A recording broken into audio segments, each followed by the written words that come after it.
Destination Medicine is a collaborative initiative of regional training hubs. This is one of 3 episodes produced on behalf of the New South Wales Rural Doctors Network and provides first-hand information on what it means to be an RDN cadet.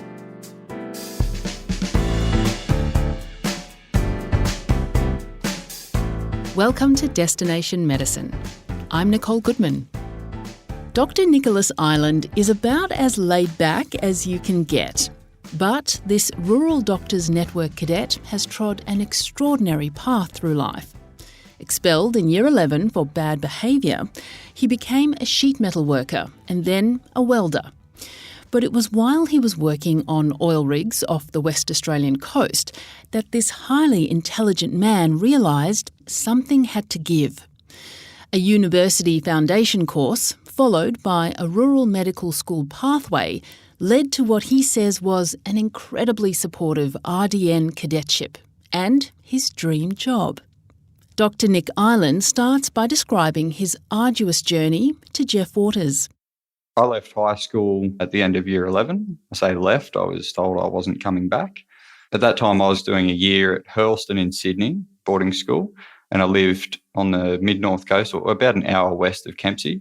I didn't want to go to Kempsey High or anything like that, so I moved to Mackay, where I had an uncle and my best friend growing up was living up there doing a diesel fitting apprenticeship. So I went up there with sort of no money and no plan, and second or third day I was there, I managed to land an apprenticeship in sheet metal with a air conditioning mob. That business closed down. I went and did other things and ended up going to like a welding and manufacturing workshop that did a lot of mining stuff in Mackay or Paget. Then was making not enough money to get by. I sort of finished the week with $220 in my hand and then pay $150 in rent, put some fuel in my car and then 2-minute noodles. I got pretty sick of that after a couple of years and I sort of moved back down to Port Macquarie for 6 months because it was near where Mum lived. Rekindled the relationship with my ex-girlfriend, who's now my wife, Xanthi. Sort of picked up the welding and stuff again, went to Newcastle after that for Xanthi to do uni, worked in shipyards and did a bit of sheet metal roofing. Only job I've ever been fired from, actually. Got fired from being a roofer. We won't go into why. I'm happy to. I mean, I don't know how helpful it'll be, but I'm happy to. I always hated my job. I was never passionate about sort of sticking metal on other metal, but I did it so I could eat. I always sort of thought, I'll enjoy it more if I make more money. You know, it's unsatisfying because I'm broke. So sort of got a job at the shipyard and then I went and did a few shutdowns in the mines and power stations and stuff. And that still wasn't enough. So I applied and got a job doing fly in, fly out in remote Western Australia, Barrow Island, over there doing sort of pipe fitting and welding. You can't make better money than that doing what I do, unless you want to go and do it underwater or something. And I still hated it. Worst job I've ever had. And I signed up to do Open Foundation at Newcastle Uni, which is like a 6-month full-time uni thing where it's free and they just let you sort of take a few courses to see what you like. And at the end of it, they collate your results and give you an equivalent ATAR that you can use to apply to other programs at Newcastle. Importantly, you couldn't apply for law, medicine and engineering with the equivalent ATAR they give you. So I was aiming for physiotherapy. After Open Foundation, I didn't get into physiotherapy because it's so competitive. I got into occupational therapy and thought I'll choose my classes carefully so that I can transfer into physio at the end of the year, still at Newcastle. And while I was doing that, in the first couple of classes I did, I sort of found I was getting really good marks and it should be very easy for me to get into physio, but everyone wanted to do the same thing. And the mark to get into physio at that time in Newcastle was pretty much the same as getting into medicine. And I thought, I've no idea if it's possible. Someone who didn't finish high school and, you know, is now 25. And I called a few people. I spoke to the sort of careers people at Newcastle and they weren't a great deal of help. And then I found that UNSW is starting medicine in Port Macquarie that next year, start of 2017. And my wife had just finished uni, got a permanent teaching job at Port Macquarie and had moved up there. So it just seemed like that would be perfect if I could get in. So I rang the clinical school directly in Port Macquarie and I got to speak to a lady named Sue Carroll, who is an absolute champion. And she had pretty well all the answers I was after. She told me it was possible. She told me about the rural pathway and how they make certain allowances for people from rural areas to get into medicine because we go to worse schools. We sort of struggle to get that learning support and things like that. But you can be sort of just as intelligent and come from upriver Hickville. When you put in the same program as other people who went to James Roos and got 99.9, you still, you do just as well. So she sort of spoke me through the process of doing that, told me when I need to register for UMAT and sit UMAT, about writing the essays for the entrance into medicine and what things to focus on because I'm going for that rural pathway. Before that conversation, which probably happened in March of 2016, I had no idea it was possible. Once I figured it was possible, I thought, one, it'd be great to go to Port and be with my girlfriend, but two, I sort of had wanted to do medicine as a kid, but then found behaving myself at high school way too difficult. So I just assumed that that dream was dead and I hadn't given it all that much thought for 10 years or whatever it was. So, yeah, once that became a possibility and I started thinking about it, that's when I was kind of like, this is what I want. What a wonderful story. And did you have to sit any pre-entry exam? Yeah, so back then it was the UMAT, which I kind of enjoyed. Everyone sort of said, you can pay for training courses and, it's a very hard exam. We had a friend who'd sat it like 4 times or something. It's $500 or whatever to register for it. So if I don't get in, I'm not spending another $500 next year. That's crazy. No one had told me then how much physician exams and things cost. And how did you go in that exam? Went okay. I mean, I got over the threshold for you to get over 50% or whatever in each of the 3 categories of questions. I think overall it was sort of top 20-something% of the whole exam, which I was amazed with. But then again, I just liked the questions. It was kind of, I printed off all the practice exam things and sort of sat them around the house. And anytime I was bored, I just flicked through them, do the little puzzles. I was a big reader as a kid too, so all those reading comprehension and emotion things I found were pretty simple. Although they're annoying. They're the type of exams where almost every answer is plausible and you could argue the case that you're right. But I thought it was good. How did you prepare for it? Kind of the way I prepare for everything, which is haphazardly and with no real organised structure. One of the main things I did when I printed all those off, I put a big stack of the practice questions, printed on paper next to the toilet. And anytime I go to the toilet, just pick them up and do them instead of, browsing on your phone or whatever. Occasionally I would sit and do like half an hour of just flicking through questions and time myself trying to get sort of under a minute a question because I think it's a 3-hour exam with 300 questions. So you're really pressed. Just tried to do them quickly rather than do them right. But, as with most things, I tend to go into them fairly unprepared and see how I go. And you went well. You went very well. Yeah, I went pretty well. So did you have to do an interview as well? Yeah, so interview is the last step for UNSW. I missed the boat with the local interviews. A lot of the people I started with in Port Macquarie did their interviews in Port Macquarie. But because I was waiting on my first full year of study results for occupational therapy to complete my application, I sort of did my interview when everyone else was doing second round interviews in January, I think. It was late or 20th of January, somewhere around there. Then so, I went down to Sydney and Mum bought me a nice suit because I'd sort of gotten around in jeans and thongs for the previous 25 years. Put a nice suit on. I think my brother helped me choose a tie and he's very fashionable. I was dressed by my family and went into that thing. And I hadn't really looked at why or what they're going to ask or what I should be prepared for. Just sort of went in and thought, see what happens. I'll have a chat. And I remember sitting in the waiting room before I went in thinking, God, I wish I'd done some work on this. I have no idea what I'm doing. Had to keep my jacket on because I'd sweated right through my shirt.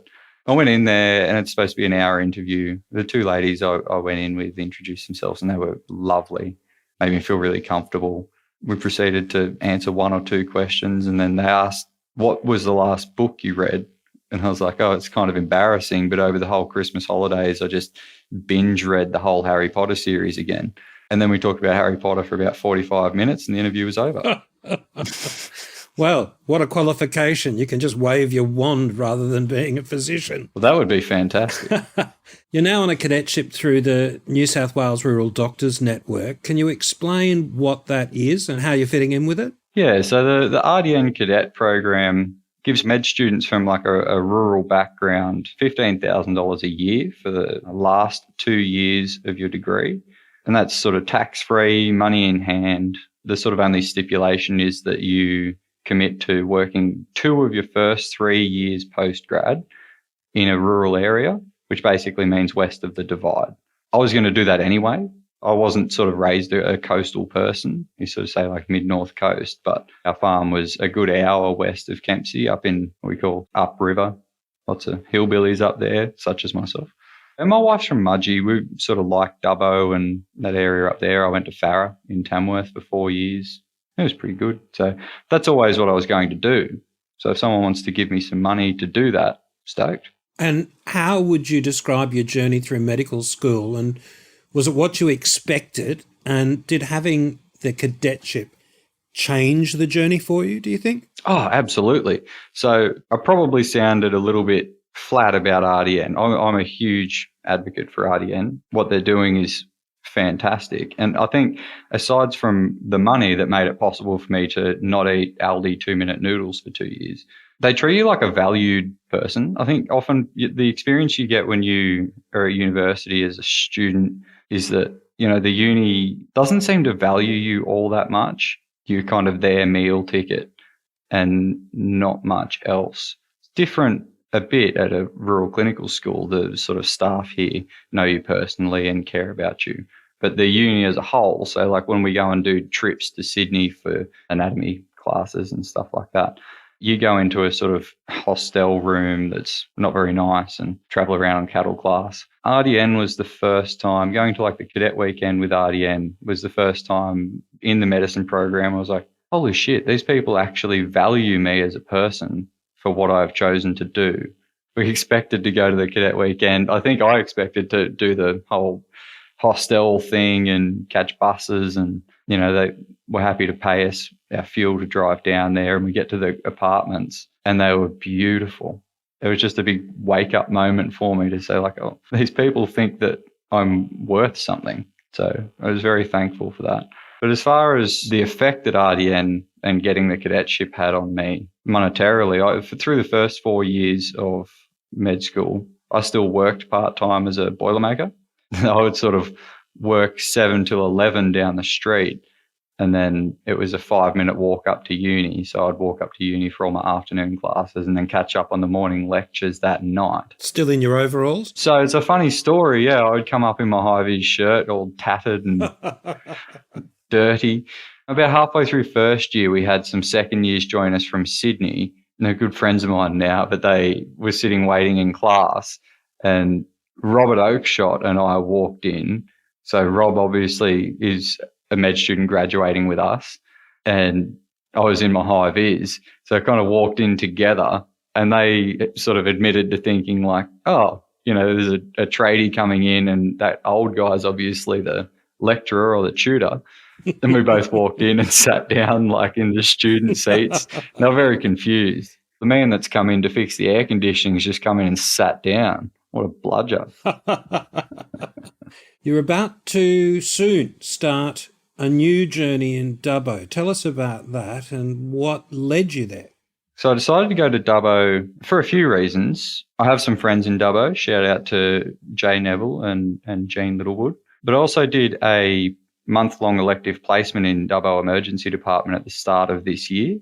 And I just had a great time. I'd sort of work that 2 till 10 afternoon shift, left early most days, as you do as a student. I stayed with Jay and Jean and just had a great time. I really enjoyed the size of the hospital is similar to Port Macquarie. The ED department seemed to function really well. It was a nice design. They had plenty for me to do, and they appreciated that I was there. Instead of that sort of feeling as a student you often get, you walk in and people are like, oh, we've got to look after a student, or we've got to find him something to do. They were enthusiastic. They're stoked that a student wanted to come out to Dubbo and wasn't just sort of sent there. Pretty well everyone I talked to sort of took me under their wing and showed me how to do things and took risks, like letting me actually go and see their patient rather than what normally happens where we have to sit in a corner and watch them work up a patient. So I had a really good experience out there, and obviously Dubbo is one of the 5 hospitals I could go to with my RDN cadetship. And so I talked to my wife about it. She was very happy to go to Dubbo. She's from Mudgee. It's a nice area. Her family's still in Mudgee. So that was it. I thought that'll go my first preference. Then the other preferences I had were based on what I'd seen on the RDN Cadet weekends. So Orange and Albury. And then also Wagga, because my dad lives in Deniliquin. And if I worked in Wagga, I could go out and do terms in Denny. Another place where I did an elective. I love Denny. Fantastic place. Somewhere like Denny is where I want to end up working. If I were to be considering taking on an RDN cadetship or taking part in the cadetship program, what advice would you give to me? I think anyone who has a passion for rural medicine, which in my experience, most people have some level of passion for rural medicine. And if they don't, it's because they haven't seen it. Rural medicine is so rewarding and just an enjoyable career to go out and just see what people with poorer access make do with. And the level of medicine is quite high. If you don't have an MRI scanner or you don't have ultrasound techs on Mondays, Wednesdays and Fridays, your clinical skills are so important. You may not be the one actually doing the procedures. You've got to stabilise people and send them elsewhere. But that's also like a bit of a false equivalency, because if you work in a big hospital, you're not triaging that person in ED and going and performing their operation and looking after them afterwards. Your only chance to get that sort of variety is in a rural area. So rural medicine, if you want to be a generalist and you want to be involved in sort of a larger picture of people's health journey, it's got to be rural. That was Dr. Nicholas Ireland, RDN Cadet at Port Macquarie Health. We trust you've enjoyed this episode of Destination Medicine, a joint project of the regional training hubs. The hubs are supported by funding from the Australian Government under the Rural Health Multidisciplinary Training Program.